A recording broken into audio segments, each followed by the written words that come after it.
Hello everyone. Welcome to investment talks. मेरा नाम है यश पारिक। मैं एक चार्टर्ड अकाउंटेंट हूँ और आज हम डिस्कस करेंगे कि क्यों सब लोग पुश कर रहे हैं जो प्लांट बेस्ड प्रोटीन है, जो फर्मेंटेड यीस्ट प्रोटीन है, उनको इंस्टेड ऑफ जो पहले वे सब जगह चल रहा था। अचानक से ही हम देख रहे हैं पूरी वेव ही चेंज हो गई है। क्यों ऐसा हो रहा है? तो उससे पहले हम क्विकली देखेंगे कि मिल्क के अंदर होता क्या है, वे क्या है, और भी कुछ चीज़ें हम देखेंगे। उसके बाद हम फर्मेंटेड यीस्ट पे आते हैं और फिर जो है वो मेन हम समझेंगे कि why everyone is pushing yeast based protein, right? तो स्टार्ट करते हैं। मिल्क का कॉम्पोजिशन अगर हम देखें तो 3 से 4% फैट होता है काउ के मिल्क में और 6 to 8 बफेलो में। इससे जो है वो घी और बटर एंड ऑल बनता है। 8 से 9% सॉलिड नॉट फैट्स। इसका बाइफर्केशन यहाँ दिया है। 3.5% प्रोटीन, 0.7 मिनरल्स एंड 5% लैक्टोज। इससे जो है इसके अंदर जो है ये प्रोटीन हो गया, और प्रोटीन के अंदर जो 3.5% है, 80% केसीन एंड 20% वे।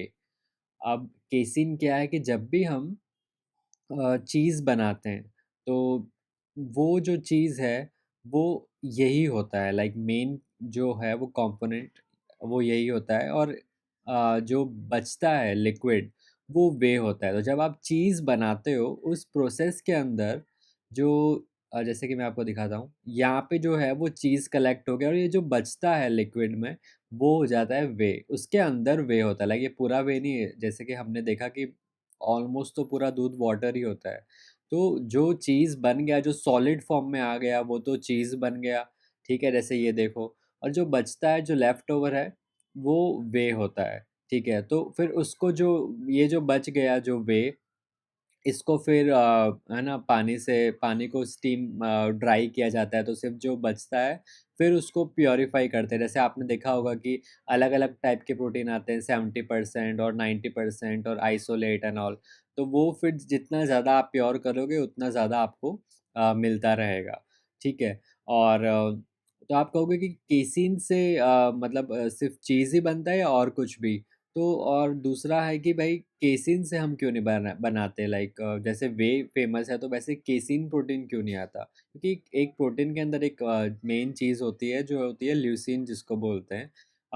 वो इसके अंदर प्रेजेंट बहुत कम होती है कंपैरेटिवली, और वही मेन होता है प्रोटीन के अंदर। इसीलिए केसिन से नहीं बनता है।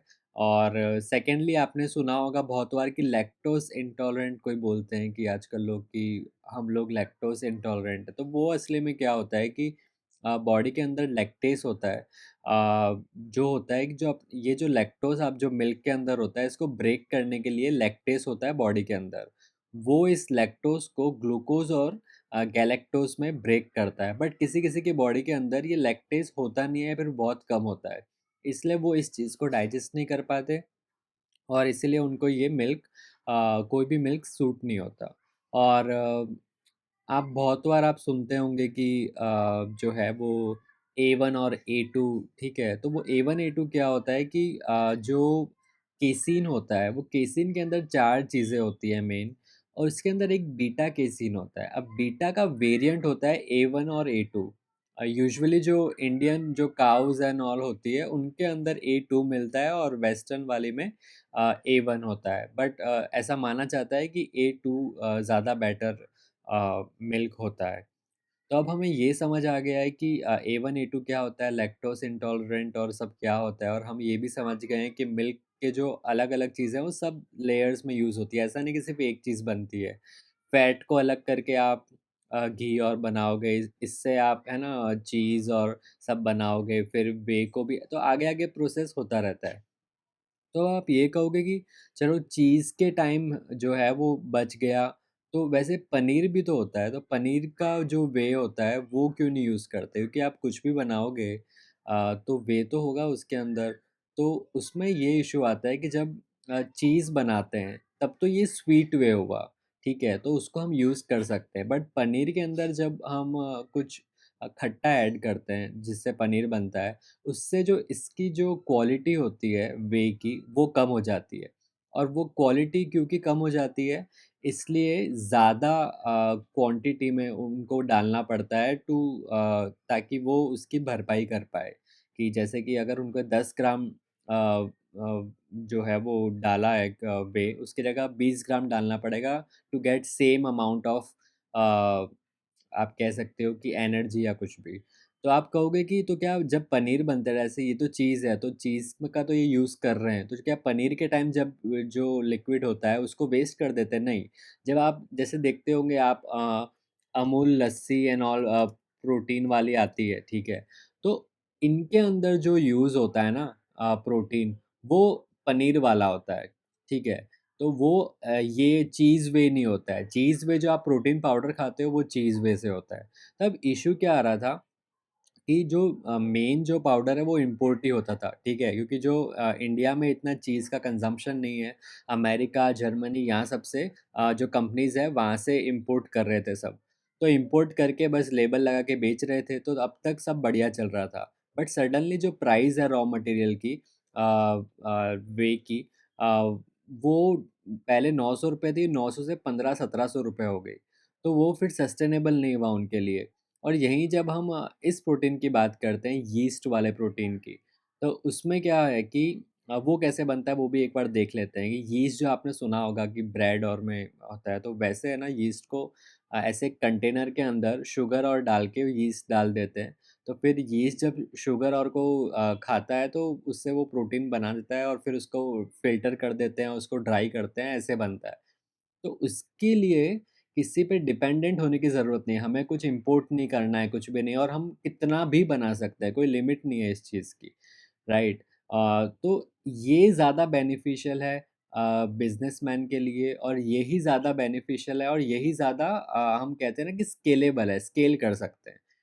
तो इसलिए सब लोग हैं जो आजकल आपको देखा होगा कि सब लोग यही बेचना चाहते हैं। और फूड फार्मर जिन्होंने अपना भी प्रोटीन लॉन्च किया, उन्होंने भी एक बार अभी अभी रिसेंटली एक वीडियो में डिस्क्लोज़ किया था कि जो रॉ मटेरियल कॉस्ट है व्हे प्रोटीन का वो ₹1700 और प्लांट प्रोटीन का ₹500, ठीक है? तो यहाँ से भी हम ये चीज़ को वेरीफ़ाई कर सकते हैं। तब आपको समझ आ गया होगा कि क्या डिफ़रेंस है पनीर व्हे में और चीज़ वे में और क्यों प्लांट और वे में क्या है। तो इसके अलावा अगर हम कुछ देखना चाहते हैं तो ये बचेगा कि प्रोटीन क्या होता है। लाइक तो प्रोटीन मेनली अ, 3 टाइप के होते हैं। क्योंकि प्रोटीन अमीनो एसिड से बनता है और एमिनो एसिड्स 3 टाइप के होते हैं। एक तो एसेंशियल की जो बॉडी जो होती है वो प्रोड्यूस नहीं कर सकती है, तो उसे वो फूड से ही लेना पड़ेगा। और एक जो होता है नॉन एसेंशियल कि जो बॉडी है ना खुद से बना सकती है। अब खुद से बना सकती है तो वो एसेंशियल नहीं है, उसको बाहर से लेने की ज़रूरत नहीं है। और एक होता है कंडीशनली एसेंशियल। तो कंडीशनल में क्या होता है कि एक पर्टिकुलर आपको कुछ बीमारी हुई, इंजरी हुई, स्ट्रेस हुआ या फिर फ़ीवर हुआ, इलनेस हुई तो उसके अंदर ही आपको चाहिए। तो अब देखते हैं कि इसके अंदर वही होता है कि आपका कितना कंप्लीट जो प्रोटीन है उसमें एमिनो एसिड का जो स्ट्रक्चर है वो कितना कंप्लीट है, कितने टाइप के एमिनो एसिड्स और है। तो उसी के बेस पे क्लासिफिकेशन होता है कि कौन-सा प्रोटीन अच्छा है, कौन-सा प्रोटीन अच्छा नहीं है। ठीक है? तो अब हमने आई थिंक आपको सब समझ आ गया होगा लैक्टोज़ को लेके भी और व्हे कैसे बनता है और क्यों आजकल सब लोग जो है वो यीस्ट वाला प्रोटीन पुश कर रहे हैं। और डिफ़रेंस क्या है जब वो लोग अमूल वाले कहते हैं कि अमूल में जो प्रोटीन है 15 ग्राम तो और ये 15 ग्राम वाला पनीर वाला है, नॉट द चीज़ वाला, ठीक है? चलिए मिलते हैं अगले वीडियो में, तब तक के लिए जय हिंद।